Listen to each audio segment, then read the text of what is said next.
We were making New York, New York, and interestingly enough, thank you. Marty was walking around with Kazantzakis' book, The Last Temptation of Christ, and came to Bob Charnock and I, and he said, this is what I really want to do next, and could you see if you can get the rights, and we'll do a screenplay and make the movie. And at the same time, Bob De Niro was walking around with Jake LaMotta's book, written by him and Pete Savage, and he came to me and said, you know, I really want to do this Raging Bull. I really have it. And he said, I said, well, great. He said, I want that guy to direct, and he pointed out Marty. So I got them both at the same time. And we worked on, strangely enough, Paul Schrader worked on both those scripts.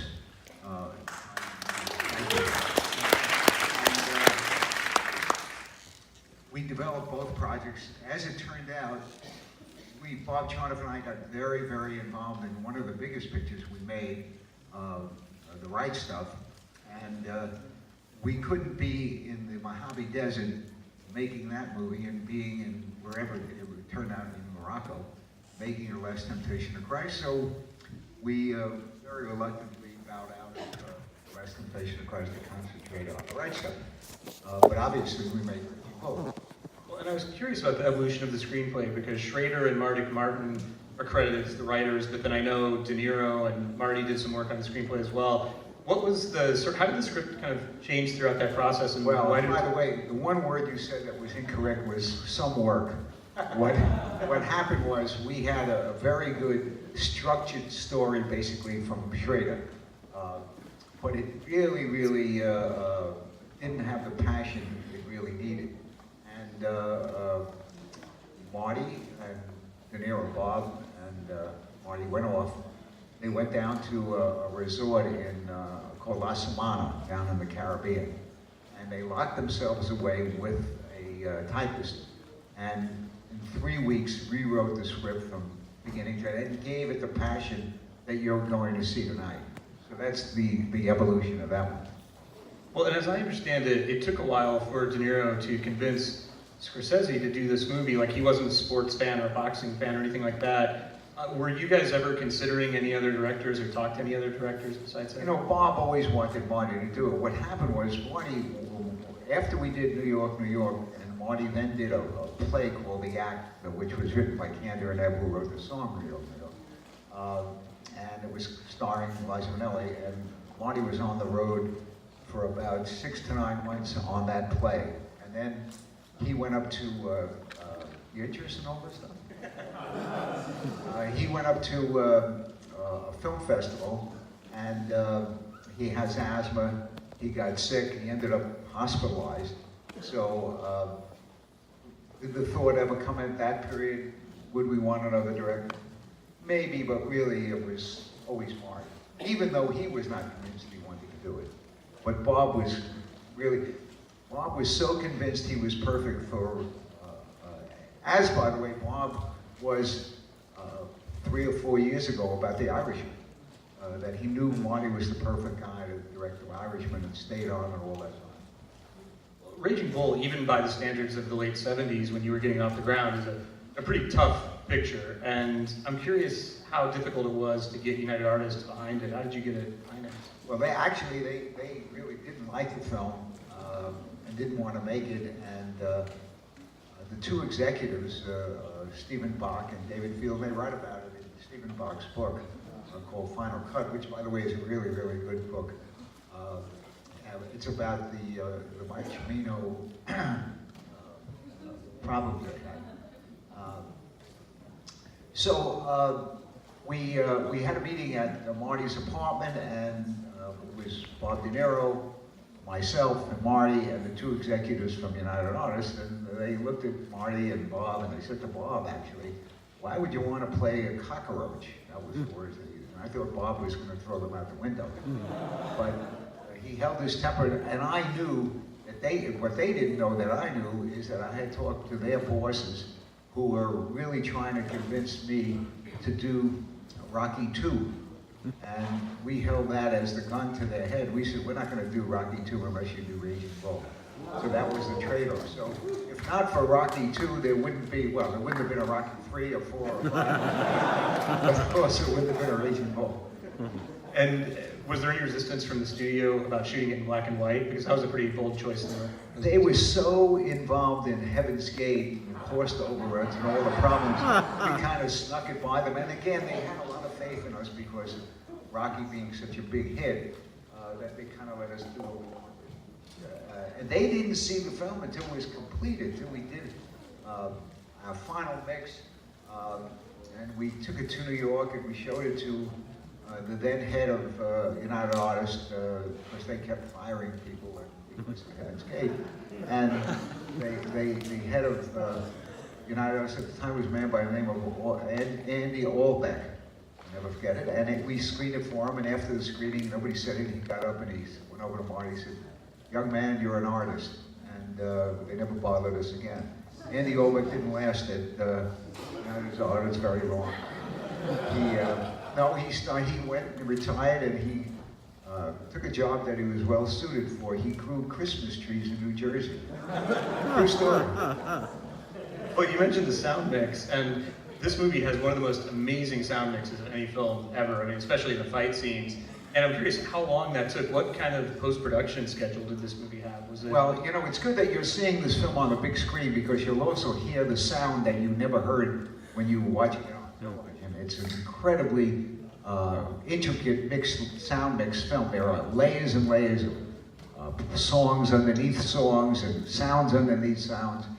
Very complicated. We must have mixed, I can't remember, months and months and months. As a matter of fact, we had a trailer pulled up against the back of the mixing room where Marty slept. And we were mixing 7 days a week, 16 hours a day, 18 hours a day. And finally, we were opening in New York and LA on a Friday, just 2 theaters. And it was Sunday, and I convinced the labs to stay open Sunday night so that we could deliver the film to the lab. They could print the prints, and my son Charles was going to take one by hand up to Canada because it had to go through the Canadian censors the day before. So he was standing by, everything was all set. We had to get it to New York in time for the critics to see it a day or two before we opened so they could write the review. So this was Sunday night, so now it's like 11 o'clock at night, maybe it was 11:30, and the cutoff time, I said, Marty, we're gonna wrap at 12 o'clock because the lab is not gonna stay open beyond delivering the material to them. So we were mixing, there was a scene which you'll see, and I'm curious if you'll recognize the line. A guy walks up to the Copacabana nightclub, to the bar of the Copacabana, and he says to the bartender, I'll have a cutty sock, which those of us who drink scotch every once in a while know it's a scotch.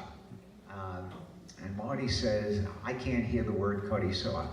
I said, listen, we've been here for 4 months, 7 days a week. Nobody can hear anything at this point. We're all going deaf. And you know, we just mixed the reel of boxing where you hear pounding every 5 seconds. And he said, well, I can't, I'm not going to let you take the film to the lab. I said, well, we're taking it to the film to the lab. He said, well, in that case, I want my name off the film. It's no longer a Marty Scorsese movie because you can't hear the word cutty sock. But actually, it shows the detail that he gets involved with. Strangely enough, some years later, probably about 15 years later, I was getting an award at the Chicago Film Festival, and Marty, who doesn't like to fly, took the train from New York out to Chicago to present me with the award. And they showed a whole bunch of film clips, and one of the film clips, quite by accident, because I didn't pick them, was the scene in the Copacabana bar, and the guy walking up to her. And as it came on and he heard it, he said, I heard it. Well, the irony after all that work is you tell a story in your book about you guys going to see Raging Bull in the theater on opening day and the sound being terrible. So we must have spent, we were over budget on sound by, I can't tell you how much. We were there forever, and it was really very heavily financed, very high. We were spending money. So we opened at the, I think we believe it was the Sutton Theater on 57th Street, Manhattan. That was a New York showcase. And it's the first showing of the film. It's like noon. Marty and I are standing in the back of the theater, and really, really tinny. We had these great mixing men, the guys that won Academy Awards, and it sounded terrible. So I ran over to the theater manager, and he said, something is wrong with the sound. And he said, what are you talking about? I went to Best Buy and I bought 5 new speakers at $59.95 a piece. That was it. Well, the last thing I want to ask you before we start the movie is just a little bit about the casting, because aside from De Niro, really nobody in this movie had done much before. I mean, I think it was Kathy Moriarty's first movie. Kathy was a maitre d' at a pizza restaurant in the Bronx that Joe Pesci had gone to, and he thought she was great. So what we did is we tested her, and literally we never looked at the test. Wow. After we tested her, we walked away and said, she's perfect. We never looked at the test, and to this day, I've never seen it. We just cast her out of what we saw in the shooting. Well, and how did you guys find Pesci and Frank Vincent? Marty found Pesci had done some little, I don't know if it was a gangster film, but some little film, and fell in love with him. And Frank Vincent was part of that whole crowd of guys who looked very tough in New York that really weren't. Because he was the sweetest guy in the world. Well, last week when we watched Goodfellas, I asked you when you knew what you had, and you said it was when you saw Joe Pesci doing the, think I'm funny scene. Was there a moment like that with Raging Bull? I mean, did you know, because this is a movie that by the end of the decade was being called the best film in the 80s by virtually every critics and filmmakers poll there was. Did you know what you had when you were making it? Not really. Because what happened is we had come off Rocky, which was such an audience film, such a pleasing film as far as the character is concerned, what he had accomplished, and then we made this film, which is certainly a dark look at a man's soul. So we didn't know what to expect. We never had any previews where people would tell us whether they liked it or not, because we were always under the gun to finish it. So we really didn't know, and it really took the audience and the critics and everything else to make the film successful. But what happened was the Academy, I think, really turned against it because of the violence. Because the ones that, if you haven't seen the film, there's a couple of scenes where it's really violent, well, more violence than you really are accustomed to seeing in a movie or in television or any place. I mean, it's really tough. And for the late 70s, early 80s, and the language that's used in a couple of scenes is really quite surprising, and I think the audience was nervous about it. But quality really won the day. Didn't win the Academy Award. We lost to Ordinary People, the Robert Redford directed movie, which is sometimes referred to as Ordinary Movie. But that's only a personal opinion. But anyhow, I think you're all in for a treat, because it's very rare that Raging Bull gets shown on a big screen. And, so this is really a treat.